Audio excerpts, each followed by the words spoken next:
A paz do Senhor Jesus Cristo para você ligado aí no nosso canal. Nós estamos mais uma vez juntos para o comentário da lição da Escola Bíblica Dominical. Classe dos Jovens, lição de número 7, do dia 11 de novembro de 2019. O assunto da lição, a conversão de Saulo. O texto do dia desta lição está em Atos capítulo 9, verso 4, que diz: E caindo em terra, ouviu uma voz que lhe dizia: Saulo, Saulo, por que me persegues? Síntese da lição. A conversão de Saulo foi um dos acontecimentos mais importantes da história do cristianismo, pois ele foi o vaso escolhido para levar o evangelho aos gentios. Esta nossa lição tem como texto bíblico básico Atos capítulo 9, versos 1 a 18. E as divisões da lição são essas. Primeira, um encontro inesperado. Segunda divisão, a visita de Ananias. E terceira e última divisão, um novo tempo de Deus para Saulo. Então vamos pensar um pouquinho aqui neste episódio ocorrido com Saulo de Tarso. Saulo, o nome dele, Saulo, vem do hebraico Shaul, que quer dizer aquele que foi muito desejado. É o mesmo nome do primeiro rei de Israel, Saul, que nós encontramos lá no livro de 1 Samuel, quando Saul foi ungido rei de Israel pelo profeta Samuel. Então o nome Saulo é do hebraico Shaul. Já Paulo é do latim Paulus, que quer dizer pequeno, baixo. Esse é o significado do nome Paulo. Então, nós encontramos na Bíblia a narrativa que Lucas faz sobre a conversão de Saulo no capítulo 9, lembrando que o livro de Atos dos Apóstolos, até o capítulo 12, do capítulo 1 até o capítulo 12, é um livro centralizado mais em Pedro, os Atos e as obras de Pedro. Do capítulo 13 até o fim do livro, capítulo 28, Lucas centraliza a narrativa na pessoa de Paulo. No capítulo 9, nós encontramos a conversão de Saulo. A conversão dele, narrada no capítulo 9. Muito conhecida, faz parte aí do texto bíblico básico da nossa lição. Interessante nós observarmos que a mudança de Saulo para Paulo na narrativa de Atos ocorre no capítulo 13 e o versículo de número 9. Lucas escreveu assim: Todavia Saulo, que também se chama Paulo, cheio do Espírito Santo, e aí continua a narrativa. Então Saulo, que também se chama Paulo. Então a questão aqui não foi que houve uma mudança de nome. De Saulo, o nome dele foi mudado para Paulo. Não, ele já tinha o nome latino de Paulo. Isso porque nós devemos nos lembrar que Paulo era cidadão romano. Lá no livro de Atos, no capítulo 2, versículos 25 a 28, nós vamos ver uma das narrativas, dos registros em Atos, onde é citado a cidadania romana de Saulo ou Paulo. Então, era comum as pessoas usarem, naquela época, dois nomes. Por exemplo, nós temos um exemplo de um apóstolo do Senhor Jesus, Levi, que nós conhecemos como Mateus. Então, não houve aqui, como eu já disse, uma mudança de nome. Na verdade, ele usou o nome latino, Paulo, para que tivesse até uma receptividade justamente na área onde ele exerceria e exerceu seu ministério, que foi entre os gentios. Claro que todos sabiam que ele era um israelita, mas ele usou o nome de Paulo. Inclusive, nas suas cartas, ele sempre cita Paulo. Jamais nós o vemos usar o nome hebraico de Shaul ou de Saulo. Sempre ele faz questão de começar as suas cartas usando o seu nome latino, do latim Paulus, usando então este nome nas suas epístolas. Tá? Com relação ao tópico primeiro da lição, que é um encontro inesperado, referindo-se aí ao encontro de Jesus com Saulo no caminho de Damasco, me fez lembrar o encontro inesperado de Moisés com Deus. Né? Inesperado para Moisés, para Deus não. Da mesma forma, no caso de Saulo, foi um encontro inesperado para ele, não para o Senhor Jesus. Mas foi um encontro assim, que ocorreu de uma forma que a pessoa não esperava, foi de repente. Moisés, lá no Monte Horebe, tendo aquela visão, não é? Vendo o fogo pegando naquela sarça, e ali então Deus fala com ele, ele jamais esperava aquilo, né? Naquele momento, naquelas circunstâncias, e da mesma forma o encontro inesperado de Deus com Saulo no caminho de Damasco. Deus é um Deus que nós não podemos lidar com Ele ou pensar em Deus nas nossas formas e na nossa organização. Querer tratar Deus, enquadrar Deus, ou usando até uma outra palavra, engessar Deus naquilo que nós imaginamos que Deus deveria fazer. Nós temos na Bíblia a revelação de um Deus soberano, que faz o que quer, quando quer e com quem Ele quer. Então aqui nós temos claramente uma ação de Deus, do Senhor Jesus, vindo ao encontro de Saulo, porque Ele assim quis. E quando Ananias, daqui a pouco a gente vai falar um pouco sobre Ananias também, mas já antecipando, quando Ananias, ele diz para o Senhor Jesus, quando Jesus manda ele ir orar por Saulo, lá na rua direita, em Damasco, ele diz para o Senhor Jesus, mas Senhor, esse homem, ele é um perseguidor, ele veio aqui para perseguir os teus seguidores, os teus discípulos. Aí Jesus diz para ele, Ananias, vai, porque ele para mim é um vaso escolhido.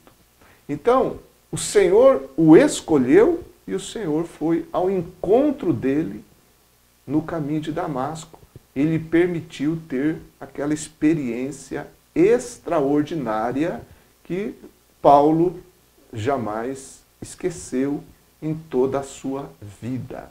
Então, a soberania de Deus é muito clara nesses encontros inesperados de Deus com o homem. Então, no caminho de Damasco, o que ocorreu ali? Ocorreu a conversão de Saulo, que é justamente o assunto que a nossa lição traz como título. Antes, quem era Saulo? Era um perseguidor. Ele mesmo se referia a si próprio como perseguidor e blasfemo da igreja. Lá em 1 Timóteo, capítulo 1, verso 13, nós encontramos isso.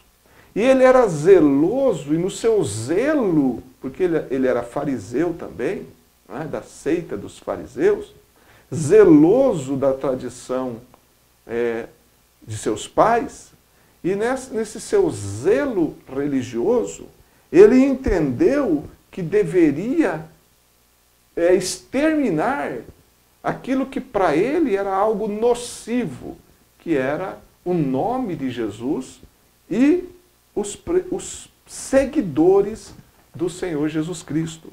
Em Atos capítulo 26, versículo 9, diante do rei Agripa, Saulo diz, ou Paulo disse, né? Bem tinha eu imaginado que contra o nome de Jesus, o Nazareno, devia eu praticar muitos atos. Então, ele está se referindo aqui ao tempo em que ele era um perseguidor da igreja. O seu zelo religioso, o seu, poderíamos dizer, o seu fanatismo, a sua fúria, como um animal feroz, ele investia contra os discípulos de Jesus Cristo. Só que interessante que o zelo religioso que ele tinha não produzia nada de bom na vida dele, não produzia amor, mas produzia ódio contra os cristãos. Veja, alguém que tinha a si próprio, o conceito próprio que ele tinha da sua religião, do seu zelo religioso, mas uma religiosidade sem amor. Uma religiosidade que não tinha escrúpulos no sentido de agir com violência e ódio contra outras pessoas. Porque no seu legalismo, no seu rigor religioso, ele não admitia o outro, não admitia uma fé que na cabeça dele contradizia tudo que ele entendia ser certo. Um zelo religioso sem amor. Esse é o problema do fanatismo que ocorre no seio de praticamente todas as religiões, que infelizmente tem aqueles que, por fanatismo e cegueira espiritual, não conseguem amar o próximo, pelo contrário, conseguem sim odiar o próximo. Lá em Atos capítulo 26, 11 e 12, que é justamente o que eu li há pouco, o versículo 9, então o 10 e o 11, dali para frente, você vai encontrar Paulo falando os males que ele fez por causa do ódio que ele tinha dos seguidores de Jesus Cristo. Ele estava, na verdade, no caminho contrário à vontade de Deus, pensando que servia a Deus. Então ele imaginava que ele estava servindo a Deus, perseguindo os cristãos, quando na verdade ele estava em rota exatamente contrária à vontade de Deus. Estava indo num caminho totalmente oposto. E é justamente que aí entra a conversão, porque a palavra conversão significa justamente um retorno, uma meia volta do caminho contra Deus, volta-se na direção de Deus, dando as costas ao caminho errado de pecado e do mal. Então a conversão é justamente isso. Seguia-se num curso contra Deus, agora volta-se num curso para fazer e cumprir a vontade de Deus. Então o homem, para seu curso de distanciamento, ele cessa.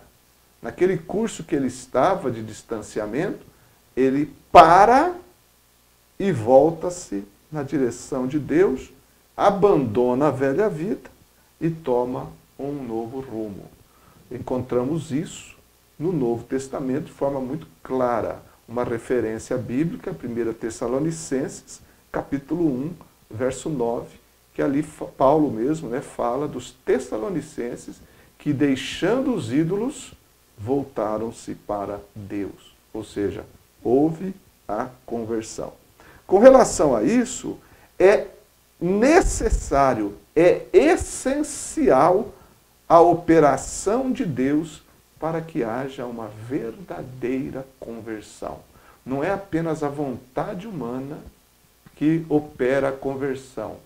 É necessária, essencial a ação de Deus para que haja uma verdadeira conversão. Foi isso que aconteceu com Saulo, porque Jesus encontrou-se com ele no caminho de Damasco e naquele momento houve a conversão. Então não basta apenas o homem querer mudar de rumo. Isso é importante, claro, o desejo do coração do homem de mudar de rumo, parar de pecar e voltar-se para Deus. Mas o desejo do homem é insuficiente. É necessário que Deus atue, que Deus opere nesta obra de conversão. É o poder do Espírito Santo que quebra o homem, que convence o homem de seus pecados, que conduz o homem à fé e ao arrependimento, e assim o nosso eu, o nosso ego, ele é quebrado e nós nos rendemos a Cristo. Assim há a verdadeira conversão. O homem pode querer, mas Deus tem que agir. Então, quando nós desejamos, sim, mudar de vida, nós devemos buscar a Deus para que o seu poder opere em nós, para que assim aconteça de forma efetiva. Encontramos na narrativa sobre Saulo que o Senhor o havia escolhido de antemão para ser um vaso escolhido para pregar a Jesus. Capítulo 9, verso 15 do livro de Atos dos Apóstolos. Então, depois da conversão, o foco da vida de Paulo ou de Saulo mudou completamente. O foco da vida dele, a partir do momento da conversão, foi Cristo. É isso que nós encontramos nas suas muitas palavras registradas em suas cartas. O foco tornou-se Cristo. Aquele a quem ele, a princípio, perseguia e odiava, tornou-se o objeto de seu amor. A pessoa mais importante de sua vida foi conhecer, amar e servir a Jesus Cristo. A conversão operada por Deus centraliza-nos também na pessoa de Jesus Cristo. Não é uma mudança de religião, mas é uma mudança de relacionamento para uma outra pessoa que é Jesus. Tudo demais fica secundário no coração daquele que verdadeiramente é convertido, e Deus torna-se a coisa mais importante, e a vontade de Deus, servir a Deus, torna-se a razão de nossa vida. Tópico 2 fala da visita de Ananias. Ananias, ele era um discípulo de Jesus que vivia em Damasco, na Síria, onde já haviam seguidores de Cristo. Atos capítulo 9, verso 19. Já havia ali uma comunidade de cristãos ali em Damasco. O Senhor falou com Ananias em visão, versículo 10 do capítulo 9 do livro de Atos, e determinou que ele fosse até onde Saulo estava, para que então Saulo pudesse retornar a enxergar e fosse batizado. Capítulo 9, versos 10 a 18. É interessante, é notável a forma de Deus agir usando os seus servos. Aqui a gente observa que Jesus, a princípio, ele próprio veio na direção de Saulo, falou com Saulo naquele encontro inesperado, que é no tópico 1, e falou com Saulo ali no caminho de Damasco. E ali Saulo, imediatamente, ele teve um encontro com Jesus e conheceu quem era realmente Jesus. Porque ele pergunta, quem é, Senhor? Quando ele cai por terra, e o Senhor responde, eu sou Jesus Nazareno, a quem tu persegues. Então ele teve um encontro com o Senhor Jesus, dramático, traumático até, e ali então ele reconhece quem é Jesus. Após reconhecer quem era Jesus, Deus preparou para que Paulo reconhecesse o povo de Jesus.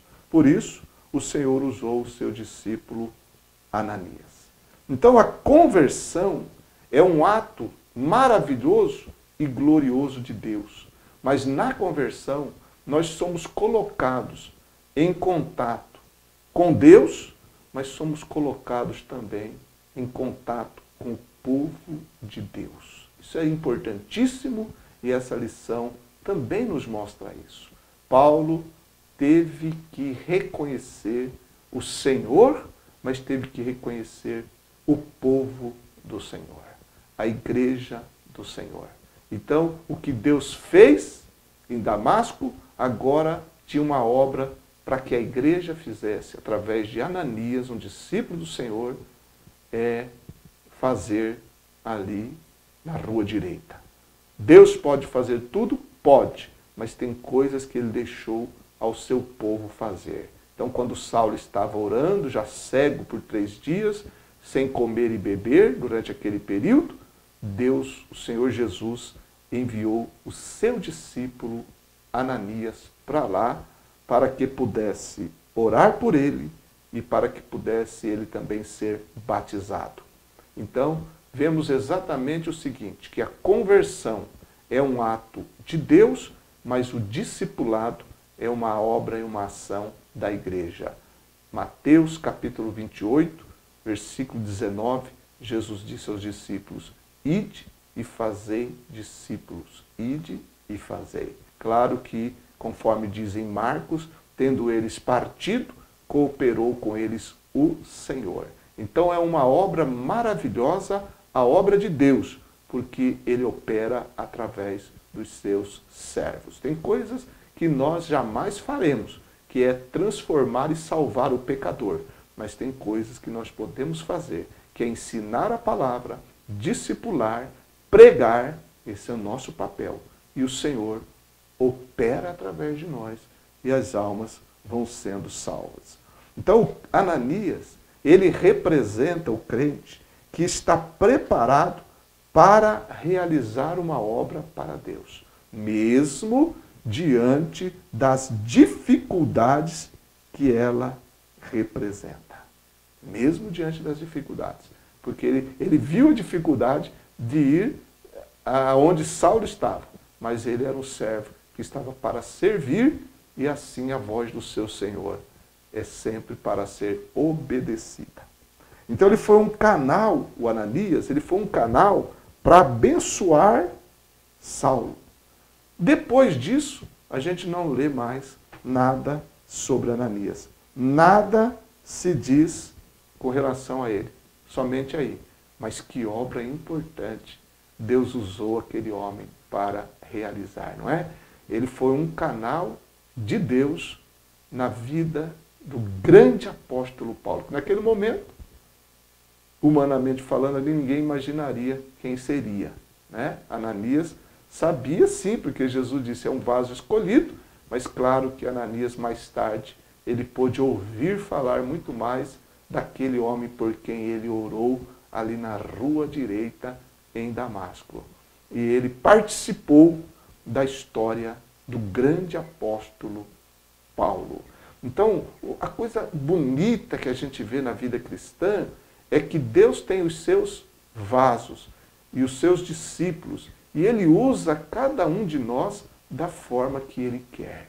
Nós devemos aprender a estarmos na direção de Deus, nos submetermos à vontade do Senhor, para que Ele nos use do jeito que Ele quer. Às vezes nós queremos ser usados do jeito que nós desejamos, que nós imaginamos. Nós queremos projetar a nossa vida na presença de Deus e determinar até, às vezes involuntariamente até, mas nós traçamos nossos planos, nós imaginamos o que nós queremos ser, nós imaginamos onde nós queremos chegar e nós queremos que Deus faça aquilo que a gente quer e muitas vezes dizemos assim, que nós queremos fazer isso para a glória de Deus. Mas na verdade, quando nós queremos de fato fazer a vontade de Deus e buscar a glória de Deus na nossa vida, nós vamos simplesmente nos submeter àquilo que Deus quer. Nós vamos ser servos, fazendo a obra que Deus quer que nós façamos. O grande apóstolo Paulo fez uma grande obra, mas Ananias também fez uma grande obra para Deus na vida de Saulo. Então, se o teu ministério cristão, se o teu trabalho para Cristo tiver um alcance grandioso, seja do ponto de vista conhecido, né? Um ministério abrangente, glória a Deus. Se não for um ministério bem localizado, quase que até não notado, não tem problema.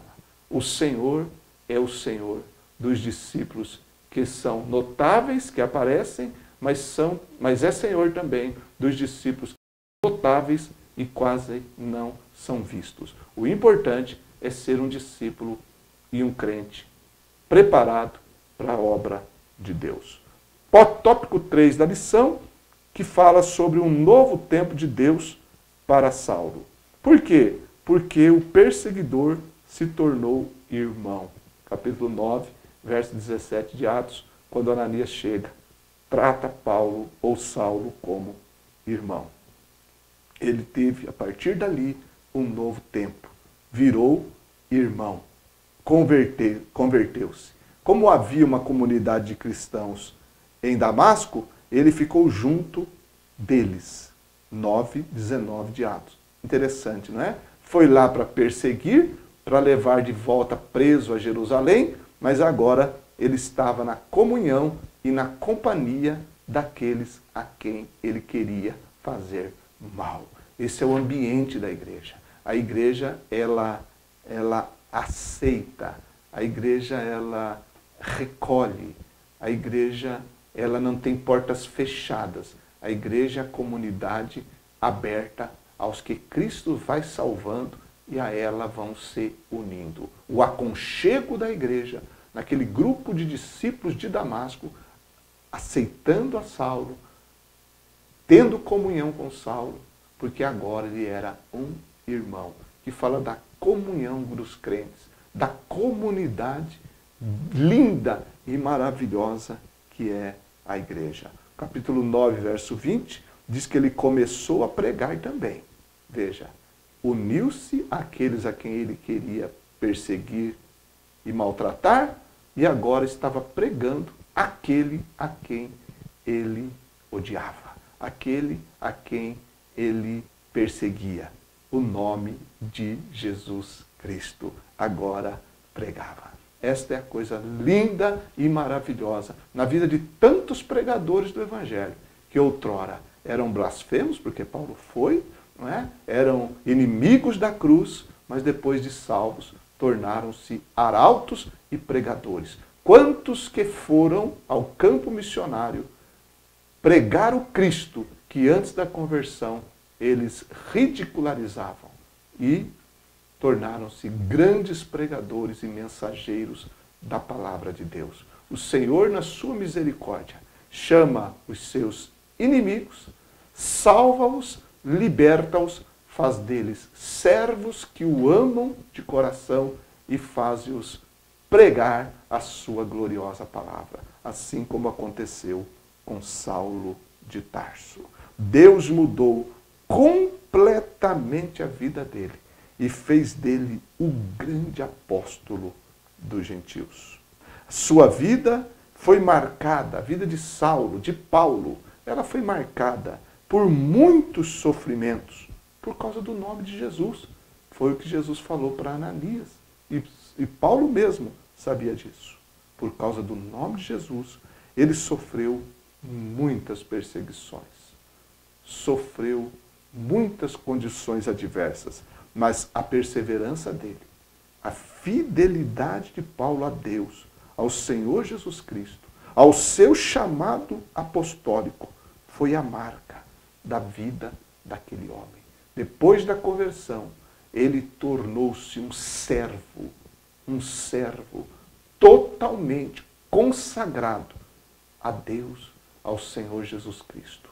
Como ele mesmo disse, gastava-se e se deixava gastar pelas almas dos crentes, buscando fortalecê-los, ganhando almas para Jesus, edificando igrejas, orientando, sofrendo ainda, como ele mesmo disse, o resto das aflições de Cristo pelo seu corpo, que é a igreja. E conhecendo a Cristo, amando a Cristo, assim vivendo até o seu martírio em Roma. Mas terminou a carreira, combateu o bom combate e guardou a fé. Uma conversão que deu resultados maravilhosos para Deus. Uma semente que tornou-se em uma árvore frutífera para a glória de Jesus Cristo. Que nós possamos também viver uma vida no nosso contexto, mas uma vida de dedicação a Cristo, de amor a Cristo, de sofrimento por Ele, e para que Ele seja glorificado em nossa vida, como foi na vida de Paulo. Que Deus nos abençoe. Que Cristo nos proteja. Que Deus abençoe sua vida e um grande abraço.